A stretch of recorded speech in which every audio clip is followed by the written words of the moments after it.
y'all, I just got finished washing and conditioning my hair, and I got to thinking, I want to talk to somebody about the hair tales, so I might as well come chat with y'all.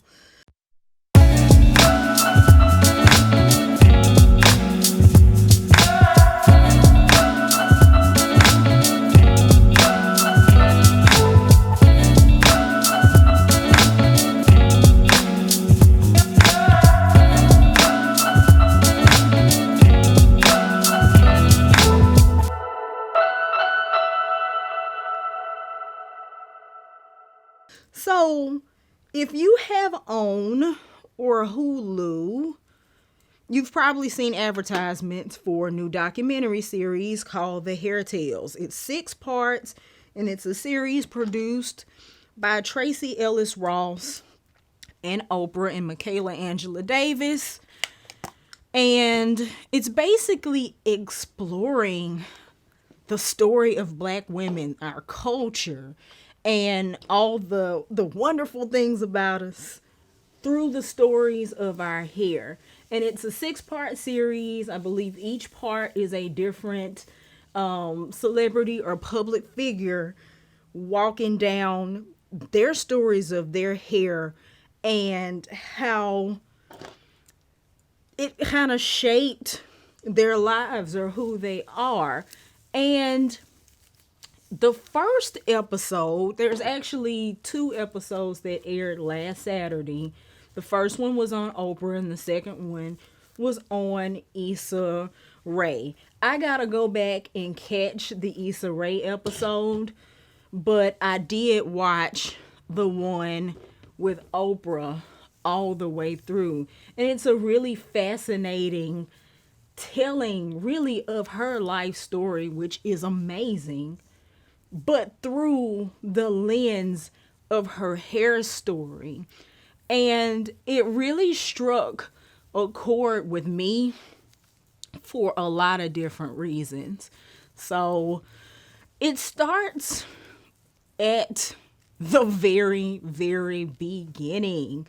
As a child in Kosciuszko, Mississippi, in the care of her grandmother.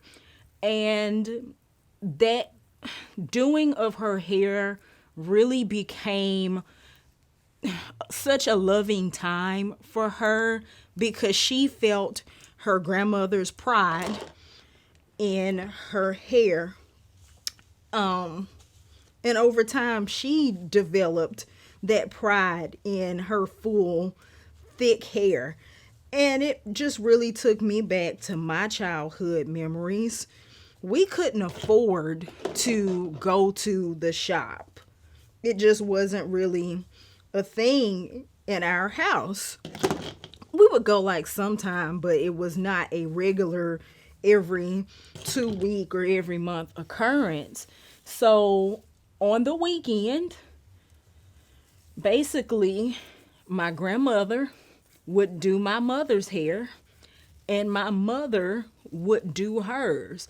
And we're all very, very close just because, but that's just another moment in my memory that really, really, rings of how we bonded when I was a child. And it's funny, I've been seeing on the internet just different videos and Twitter posts and different stuff like that, for example, of people saying, ew, you wash your hair in the sink?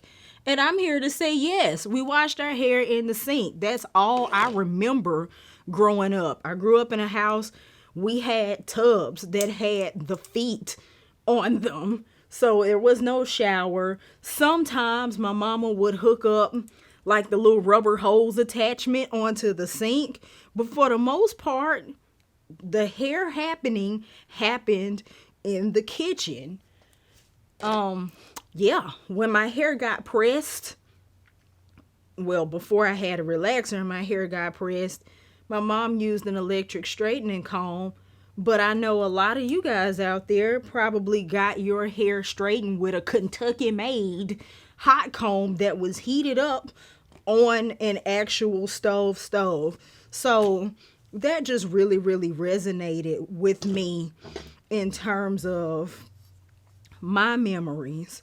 And she even linked that memory to church and special occasions, and how, man, there's something about hair that has such a connection to dignity in our community.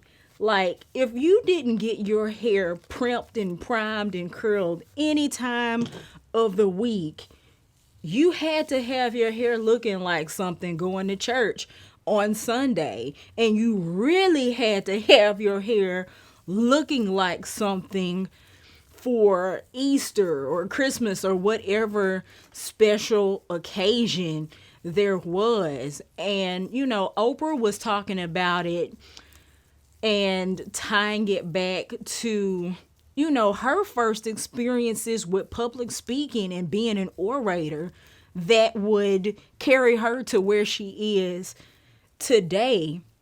And one thing I love about this series is that interwoven within these celebrity stories, they bring in cultural experts, hair experts, historians, and there's also segments where there are women literally in a beauty shop having the beauty shop experience, telling their stories like regular people, But there was the discussion of, hold on, the dignity and the formality of it all, and how I'm thinking about church in general as an institution. For the longest time in the Black community, that was one of the main places you could be safe to express yourself and your Blackness fully.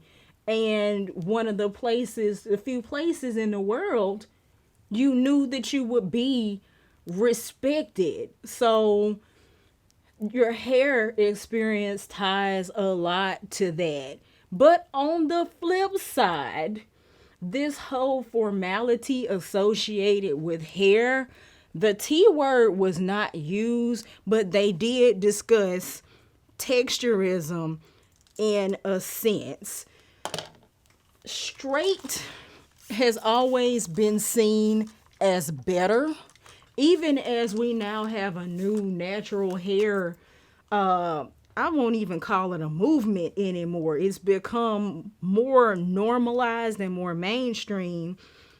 Straight is typically seen as better. Straight is seen as more formal. When we talk about those special occasions and awards in church and anything else that required pomp and circumstances, the first thing people did, you gotta get your hair straightened. It's Easter Sunday, so everybody and their grandmama is breaking out their Blue Magic, their Apex, whatever you pressed your hair with, because your hair had to be straight. Straight is what you equate it with that. When you graduate and have your little 5th grade class day, your hair has to be straight. And we're slowly getting away from that, but it's still something that's relatively pervasive. The idea that straight is better or considered more formal.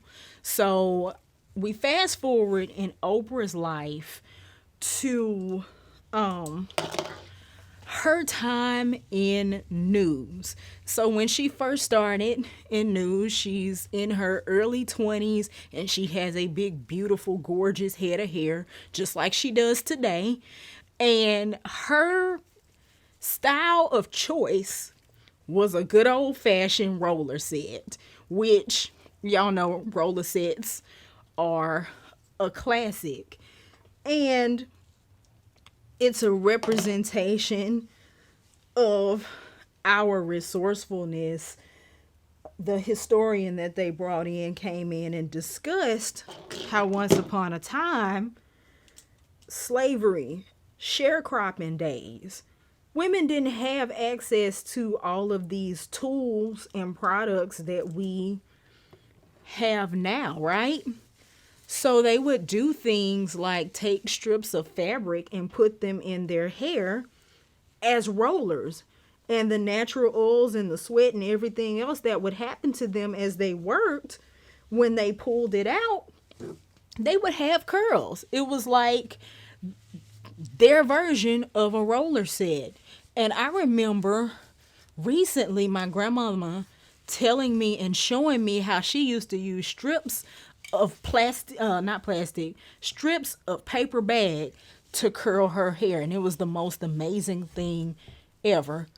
I might try it. But we've always been very, very resourceful and never really, even in the most undignified circumstances and being beat up and abused and just not treated well in the world, it never took away Black women's desire and resolve to beautify and take care of themselves. And I'm really thankful for that, and that it got preserved and passed down over time.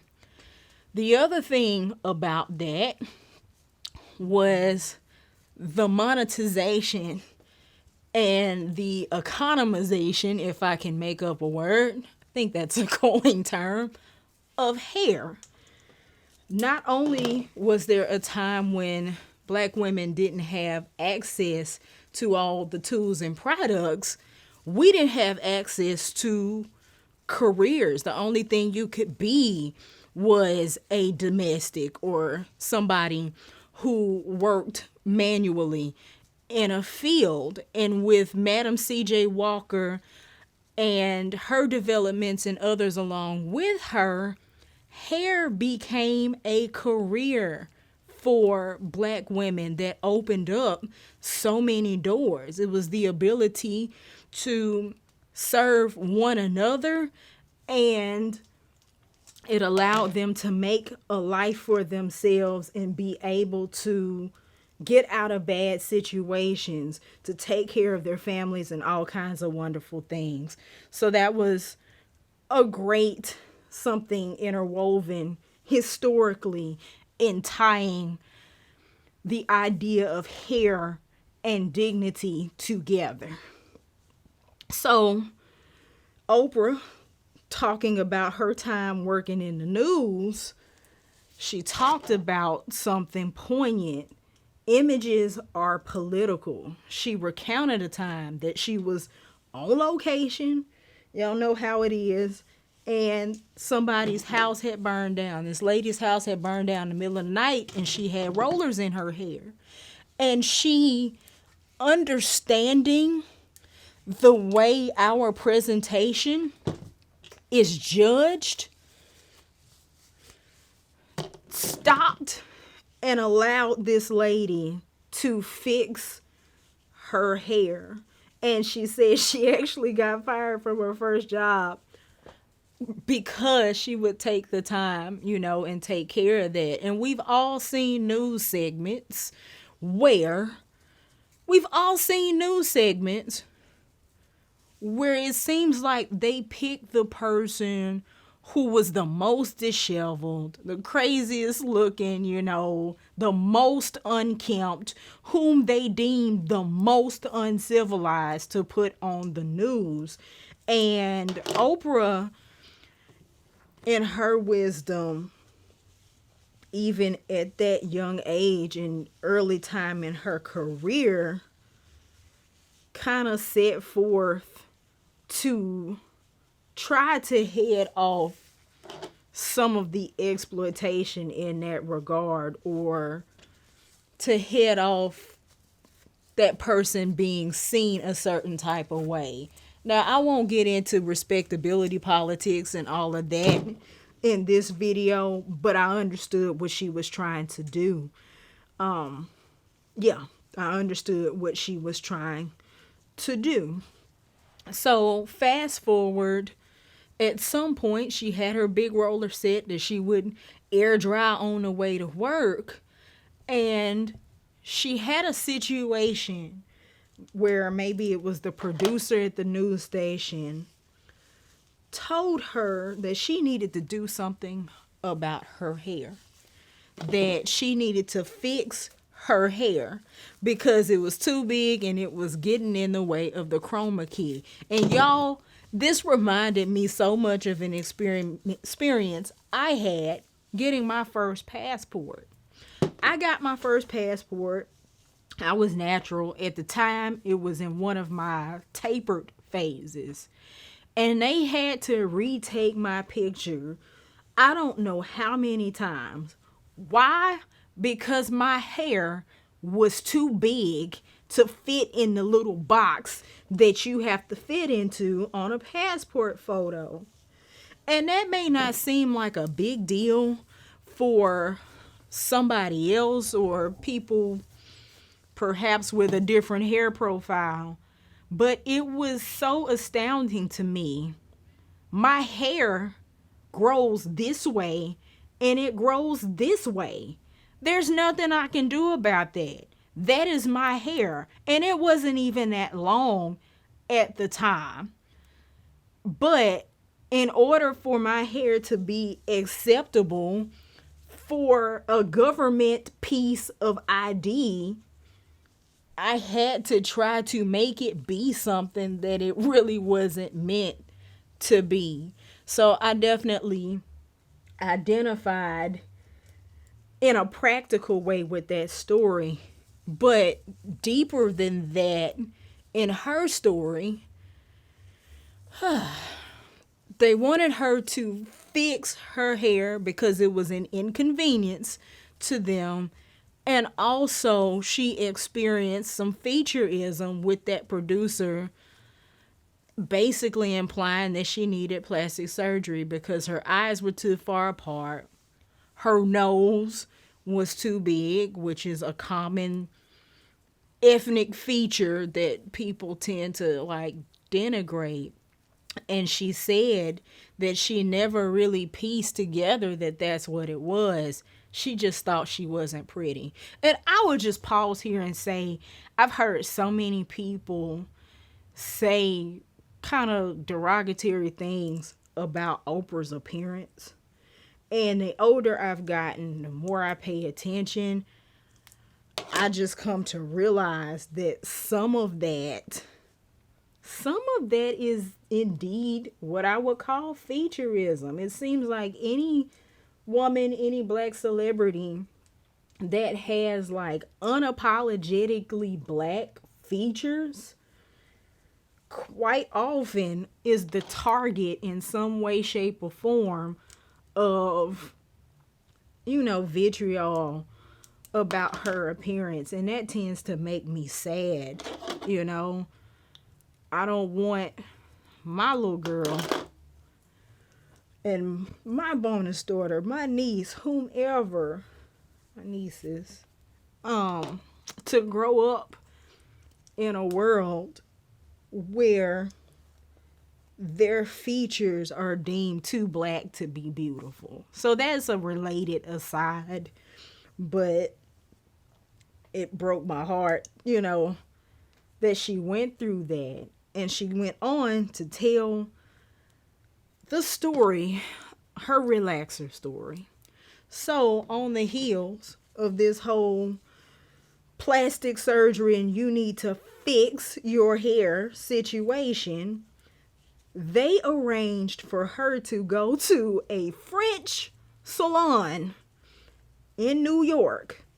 And this salon proceeded to put a relaxer in her hair. And what ended up happening is that they basically burnt her hair off. She said she was sitting in there and it started burning, and she finally couldn't take it anymore, and she told the people at the salon, you need to get this out of my head.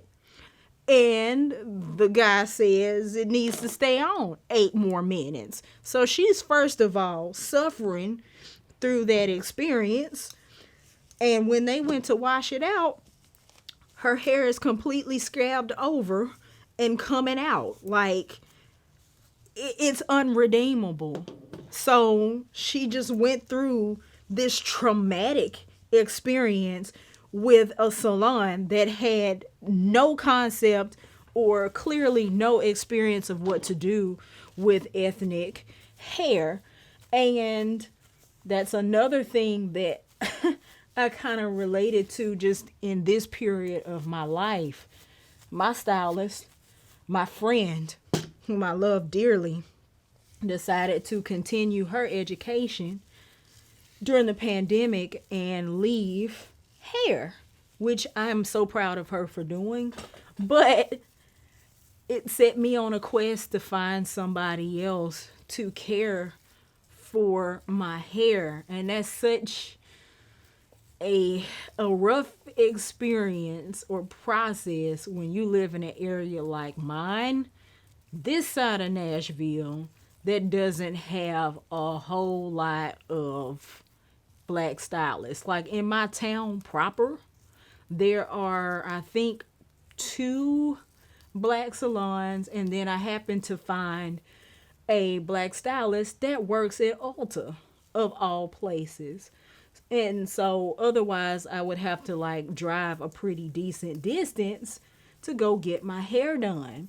And thankfully, I tried the lady at Ulta. She does an excellent job, trimming my hair. But Ulta's pricing structure is garbage. We'll talk about that in another video. But just finding somebody you can trust with your kinky, coily hair is hard. And the hair expert was just speaking on the fact that you really need to know what you're doing, and you need to have knowledge and experience of textured hair, especially when you're dealing with chemicals and things like that. And I was recently reading a thread on Reddit, just kind of addressing the fact that, education and experience, there's still a long way to go in the beauty industry in bridging that gap. So definitely understand her pain there. And I know a lot of people who have had horror stories, whether it was color jobs or relaxers or heat or whatever the case may be, doing severe damage to their hair. And in Oprah's case, so much of her identity and her pride was tied to her hair, as it is with a lot of black women. We're taught that our hair is our crown and glory and all that good stuff. And if you have, a full head of bountiful hair, that becomes like a badge of honor for you. When our hair doesn't feel like it's right, we don't feel right. When our hair is slaying or whatever we're saying today, we feel like we're slaying. So she goes through this process where this news station sent her to go get this really bad relaxer job that takes her hair, and then tells her she can't go on the air with scarves or anything like that. So she's off the air, which is terrible. And she's doing this whole little comb over thing, trying to save what little bit of the precious hair that she has, when one of the ladies at the news station, I can't remember her position, her name was Lydia Lively, came to her one day and was like, "What are you doing? You don't have any hair." And she took her to her barber.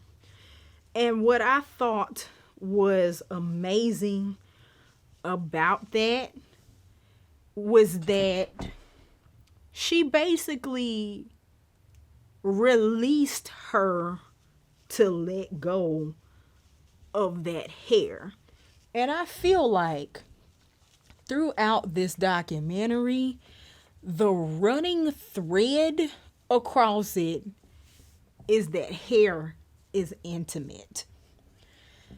Going back to Oprah's experience with her grandmother and a lot of our experiences with our mothers and grandmothers, those are intimate experiences. They are very, very special and sacred times that we share with one another. Our hairdressers see us when we look the worst, when we have problems in our hair, like the hole that I had in mine. The person that does my hair sees that. Hair, a lot of times when we're having problems with it, is a reflection of stress, a reflection of stuff going on in our bodies. When we're sick, it can show up in our hair. And the person that does that for us sees that even when we can hide it from everybody else. So when Lydia goes and, says, look, child, you need to let that go, and takes her to her barber, it's like she released Oprah to detach her identity from her hair. And I think that's a powerful thing us as women can do for one another. And it just speaks to the intimacy.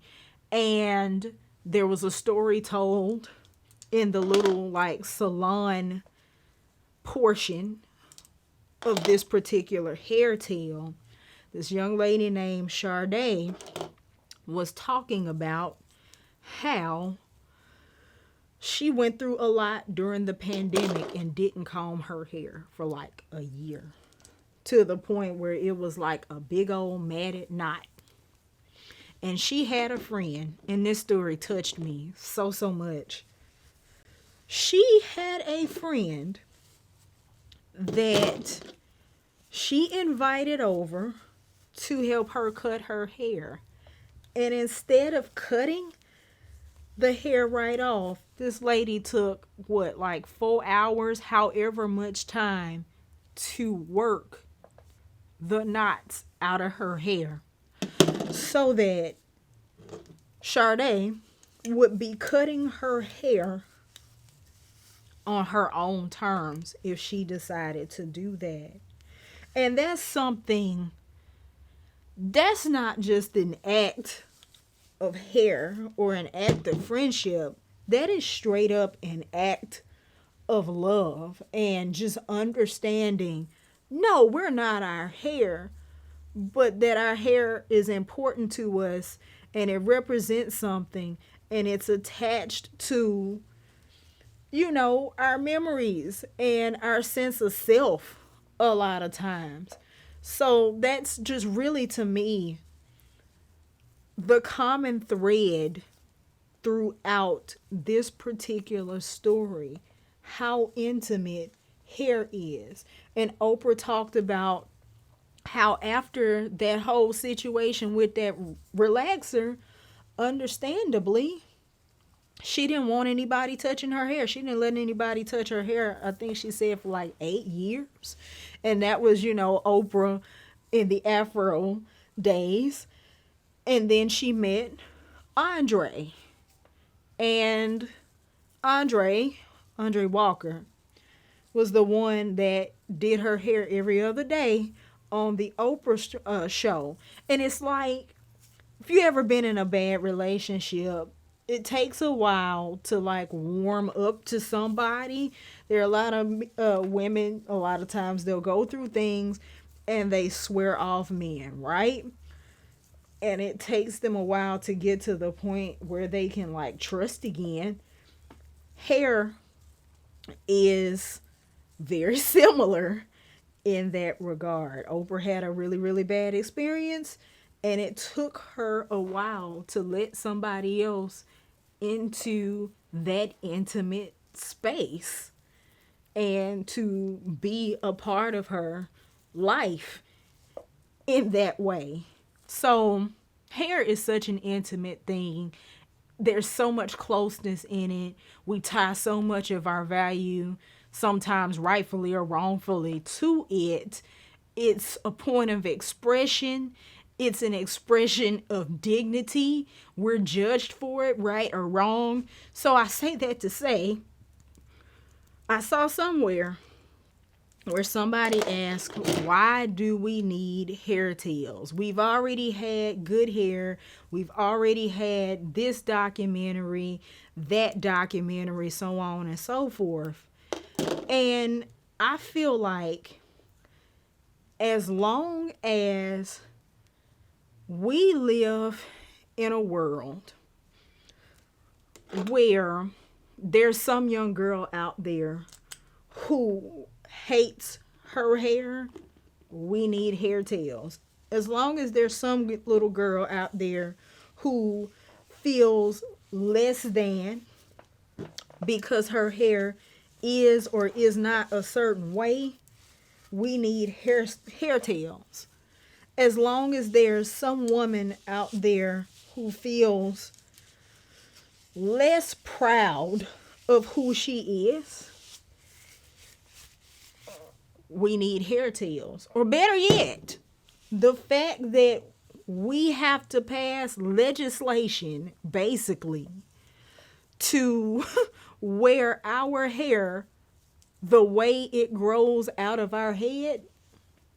We need these kinds of stories told. And of course, who better to tell them than us? But I'm really enjoying this series. It's Saturday as I am shooting this. So tonight's episodes, I know Ayanna Presley is one of them. And I think there's an artist named Chica that may be airing tonight as well. I know Chloe Bailey is in this series. I can't wait to see that one because her locks are amazing. And I love that as she has entered mainstream, her and her sister, mainstream popularity, that she's continued to wear them.